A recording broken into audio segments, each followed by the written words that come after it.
নমস্কার, আমি সুরঞ্জন। আপনারা দেখছেন ম্যাক্স টিভি এবং ম্যাক্স টেলিভিশন 2। ম্যাক্স টেলিভিশন 2-তে ইতিমধ্যে একটি প্রতিবেদন আমি দিয়েছি। রাহুল দ্রাবিড় কি বলেছেন প্রেস কনফারেন্সে খেলার পরে, গতকাল টেস্ট সিরিজ শেষ হওয়ার পর, এবং সেটা ম্যাক্স টিভিতেও আপনারা দেখতে পাবেন সন্ধ্যে 7টায়, শুনতে পাবেন, দেখতে পাবেন। আপনারা কমেন্টস করতে পারেন, লাইক করতে পারেন, শেয়ার করতে পারেন এবং চ্যানেলটি অতি অবশ্য করে সাবস্ক্রাইব করবেন, যেটা আপনারা প্রতিনিয়ত করে যাচ্ছেন। আর ম্যাক্স টিভিতে এখন রোহিত শর্মা প্রেস কনফারেন্সে কি বলেছেন, একটু প্রতিবেদনটি একটু সামান্য বড় হতে পারে, কারণ রোহিত শর্মা ধর্মশালা খেলার আগে কি বলেছেন এবং এই টেস্ট সিরিজ শেষ হয়ে যাওয়ার পর কি বলেছেন, দুটোকে ক্লাব করে, দুটোকে একসাথে করে আপনাদের সামনে উপস্থাপনা করার চেষ্টা করছি। আপনাদের যদি প্রতিবেদনটি ভালো লেগে থাকে অতি অবশ্যই আপনারা চ্যানেলটিকে ম্যাক্স টিভিকে শেয়ার করবেন, লাইক করবেন, কমেন্টস করবেন, সাবস্ক্রাইব করবেন। এটিও আমরা ম্যাক্স টেলিভিশন 2 এর দর্শকের জন্য দেব। এটি সন্ধ্যে 6টায় ম্যাক্স টেলিভিশন 2-তে প্রচারিত হবে এবং রাহুল দ্রাবিড়ের প্রেস কনফারেন্স ম্যাক্স টিভিতে সন্ধ্যে 7টায় প্রচারিত হবে। সুতরাং দুটোই আপনারা দেখবেন, দুটো চ্যানেলেই আপনারা দেখতে পাবেন। এবং পরবর্তী সময় যে আইপিএল শুরু হতে চলেছে, সেই আইপিএল নিয়েও আমাদের সমস্ত শর্টসের মাধ্যমে আমরা রিপোর্ট আপনাদের কাছে পৌঁছে দেবো, খবর পৌঁছে দেবো। এবং আইপিএল নিয়েও আমরা হয়তো কোনো কোনো সময় আলোচনা করব প্রতিদিন, মানে একটা দুটো ম্যাচ শেষ হয়ে যাওয়ার পরে। এবং ইতিমধ্যে আপনারা জানতেও পেরে গিয়েছেন যে টাটা WPL চলছে, উইমেন্স প্রিমিয়ার লিগ যে চলছে, তারও সমস্ত খবরাখবর আমরা ম্যাক্স টিভি এবং ম্যাক্স টেলিভিশন 2 দুই জায়গাতেই আমরা তুলে ধরার চেষ্টা করছি, আপনাদের কাছে প্রতিনিয়ত পৌঁছে দেওয়ার চেষ্টা করছি। সুতরাং আপনারা নজর রাখুন ম্যাক্স টিভির ওপর এবং ম্যাক্স টেলিভিশন 2 এর ওপর, এবং চ্যানেলগুলোকে, দুটো চ্যানেলকেই আপনারা সাবস্ক্রাইব করুন, শেয়ার করুন, লাইক করুন এবং কমেন্টস করুন। তাহলে এবার রোহিত শর্মাকে নিয়ে শুরু করা যাক। এই রোহিত শর্মা ঠিক কি বলেছেন প্রেস কনফারেন্সে গতকাল, এবং কি বলেছিলেন ধর্মশালা টেস্টের আগে, তাকে যখন প্রশ্নের সম্মুখীন করা হয় ম্যাচের আগের দিন, তখন তিনি কি বলেছিলেন। তো দুটি নিয়েই আমরা আলোচনা করব, ছোটোর মধ্যে আপনাদেরকে জানানোর চেষ্টা করব, গুরুত্বপূর্ণ বিষয়গুলোকে জানানোর চেষ্টা করব। চলুন প্রতিবেদনটি শুরু করা যাক। তো রোহিত শর্মাকে প্রশ্ন করা হয় ম্যাচ শুরুর আগে যে আপনার কি ধারণা, এই যে ব্যাস বল, এই ব্যাস বল নিয়ে কি ধারণা। বলছে ব্যাস বল নিয়ে আমার, রোহিত শর্মা যেরকমভাবে উত্তর দেন, হিলেরিয়াস ভাবে, মানে কমেডি করে উত্তর দেন। তো রোহিত শর্মা বলেছেন ব্যাস বল বলতে ঠিক কি বোঝায় আমার মাথায় এখন অব্দি ঢোকেনি। ব্যাস বল মানে কি, যে নামো আর মারো, এইটা কি ব্যাস বল নাকি অন্য কিছু ব্যাস বল, এটা বলতে পারবো না যে ব্যাস বল মানে কি। তবে ওরা এইভাবেই খেলে আসছে, এখানেও সেইভাবে খেলার চেষ্টা করছে বা কি করছে ব্যাস বল। তবে ব্যাস বল সম্বন্ধে আমার ধারণা পরিষ্কার নয়, রোহিত শর্মা এটা পরিষ্কার করে বলেন। তারপরে তাকে প্রশ্ন করা হয় যে ভারতীয় দল ধর্মশালাতে কিরকম ভাবে খেলবে, কি খেলবে, পিচ কিরকম। বলছে পিচ আপাতত দেখে মনে হয়েছে যে পিচ খুব ভালোই, এবং আমাদেরকে র্যাঙ্ক টার্নার দিলেও আমরা সেখানে খেলবো, আমাদেরকে গ্রিন টপ দিলেও আমরা সেখানে খেলবো। সুতরাং পিচ নিয়ে আমাদের খুব একটা সমস্যা নেই, যে কোনো পিচে দিলে আমরা সেখানে খেলবো। তারপরে তাকে প্রশ্ন করা হয় যে আপনি যে নতুন নতুন প্লেয়ারদেরকে নিয়ে খেলছেন, সেটাতে আপনার অভিজ্ঞতা কিরকম। বলছেন নতুন নতুন ছেলেদের মধ্যে যথেষ্ট উদ্দীপনা রয়েছে, উৎসাহ রয়েছে, তারা কিছু করতে চায়। ডোমেস্টিকে তারা প্রচুর রান করে তবেই ডোমেস্টিক থেকে তারা এখানে এসছে, এবং তারা বুঝিয়ে দিচ্ছে, এবং বাকিদেরও বোঝা উচিত, সবাই আমাদের বোঝা উচিত, টেস্ট ফরম্যাট কিন্তু একদম অন্য ধরনের ফরম্যাট, প্রচন্ড কঠিন ফরম্যাট। এখানে 5 দিন মাঠে, 5 দিনের খেলা, 5 দিন 450 ওভারের খেলা, এবং 5 দিন মাঠে থাকার মতো সেই এবিলিটি দরকার, সেই এজিলিটি দরকার, সেই ফিটনেস লেভেল দরকার, সমস্ত কিছু দরকার। সুতরাং আমার কাছে খুব গুরুত্বপূর্ণ যে নতুন নতুন ছেলে যারা সুযোগ পেয়েছেন, তারা সুযোগ দুহাত ভরে নিয়েছেন, সুযোগের সদ্ব্যবহার করছেন।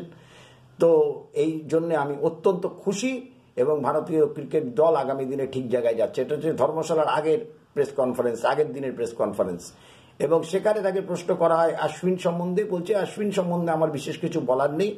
আমি 17 বছর থেকে, যখন থেকে 17 বছরে আমি একটা সময় বল করতাম, অশ্বিন একটা সময় ওপেন করত, পরবর্তী সময় পাল্টে গেছে, আমি ব্যাটসম্যান হয়ে গেছি, অশ্বিন বোলার হয়ে গেছে। এবং অশ্বিনের কমিটমেন্ট, অশ্বিনের খেলার ধরন, অশ্বিনকে এত বছর ধরে আমি যেভাবে দেখছি, যেভাবে দেখে আমরা অভ্যস্ত, সেভাবেই দেখছি।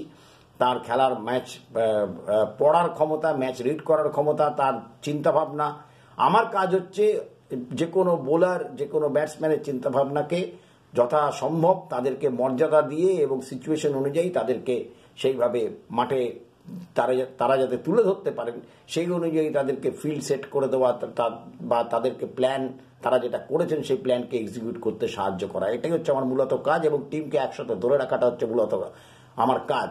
তারপরে তাকে প্রশ্ন করা হয় যে বেন ডাকেট বলেছেন যে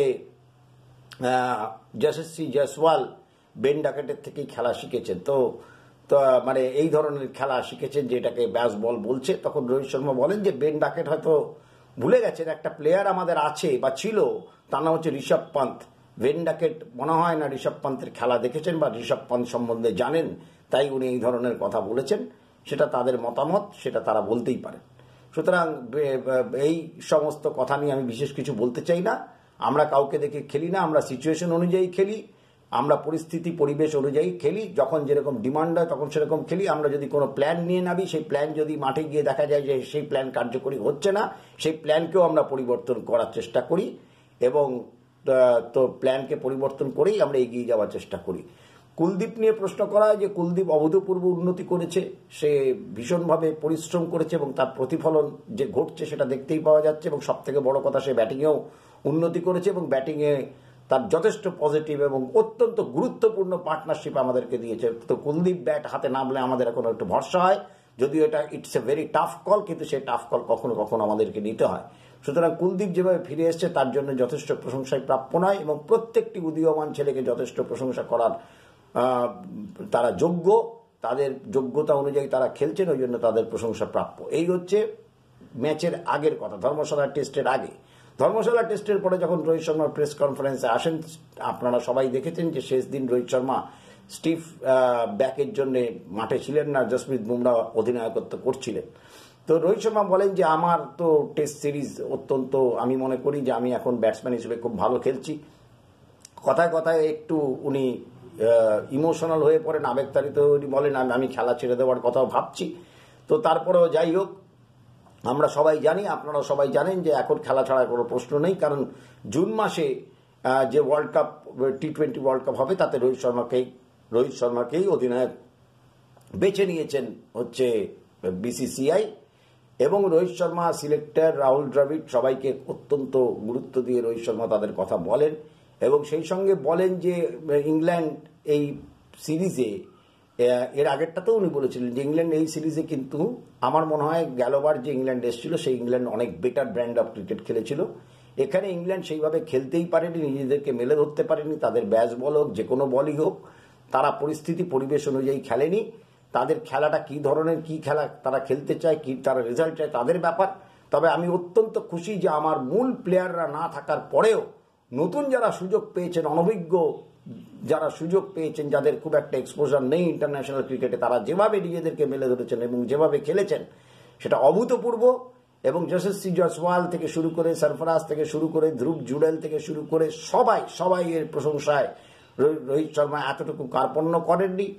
আর এছাড়াও উনি যেটা বলতে চেয়েছেন যে ব্যাস বল, পিচ এই সমস্ত কোনো কথা নয়, আপনাকে যে পিচে দেবে, যে পিচে খেলাবে সেই পিচে আপনাকে খেলতে হবে। কারণ বারবার করে বলেছেন যে পিচ নিয়ে একটা অদ্ভুত একটা কথাবার্তা চলে, কারণ আমরা যখন বাইরে যাই তখন তাদের মতোই তারা সেখানকার কিউরেটররা যেটা মনে করেন সেই পিচটাই তৈরি করেন। তো আমাদের সেই পরিস্থিতি এবং পরিবেশের সঙ্গে মানিয়ে নিতে হয়, অবস্থার সঙ্গে মানিয়ে নিয়ে আমাদেরকে খেলতে হয়।